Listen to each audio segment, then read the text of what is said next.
अफगानिस्तान पर तालिबान के कब्जे के बाद पहली बार तालिबान और भारत के बीच बातचीत हुई। कतर की राजधानी दोहा में भारतीय राजदूत दीपक मित्तल और तालिबान नेता शेर मोहम्मद अब्बास स्टेकनिकज़ई के साथ मुलाकात हुई।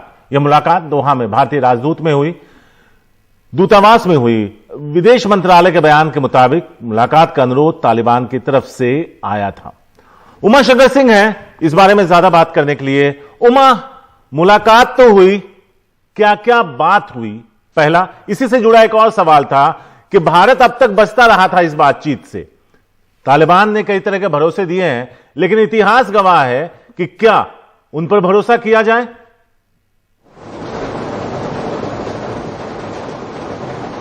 जी शारिक, देखिए, पहला जो सवाल है आपका कि क्या बात हुई, सीधी सी बात है कि भारत के विदेश मंत्रालय की तरफ से जो बयान दिया गया है उसमें कहा गया है कि अनुरोध जो है वो तालिबान की तरफ से आया था और ये मुलाकात जो है भारतीय जो दूतावास है वहां पर हुई।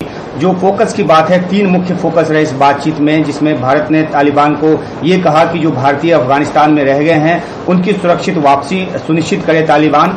दूसरी जो बात है वो ये कि जो भी अफगान नागरिक, खासतौर पे जो अल्पसंख्यक हैं, जो सिख समुदाय के हैं या हिंदू समुदाय के हैं, उनको भारत आने दे, जो आना चाहते हैं। तो इस तरह की खबर भी आ रही है कि सिखों का एक जत्था जो है, बड़ा जत्था जो है, वो भारत आना चाहता है तीर्थ यात्रा पर, लेकिन तालिबान उसको आने नहीं दे रहा है। तो इस तरह के या कोई सुरक्षा की वजह से भी अगर भारत आना चाहता है तो उसको आने दे तालिबान। और तीसरी और अहम बात ये कि जो अफगानिस्तान की जमीन का जो इस्तेमाल है वो किसी भी रूप में भारत के खिलाफ आतंकवाद के लिए न होने दे तालिबान, क्योंकि भारत को इस तरह की चिंता पहले से भी रही है कि लश्कर-ए-तोयबा और जैश-ए-मोहम्मद जैसे जो आतंकी तत्व और तंजीमें हैं वो अफगानिस्तान में न सिर्फ भारतीय इंटरेस्ट पे हमला कर सकते हैं और करते भी रहे हैं पीछे, आगे भी इस तरह की जो कोशिश है उनकी तरफ से की जा सकती है। तो आने वाले सालों में भारत को एक सुरक्षा की गारंटी चाहिए होगी। तो ये 3 मुख्य बातें थी फोकस में। और जहां तक आपने ये कहा कि क्या तालिबान पे भरोसा किया जाए, अच्छा सवाल है आपका शारिक, क्योंकि तालिबान के अंदर भी कई तरह के फैक्शन है। एक ऐसा फैक्शन है जो सीधे सीधे पाकिस्तान की तरफ से निर्देशित होता है,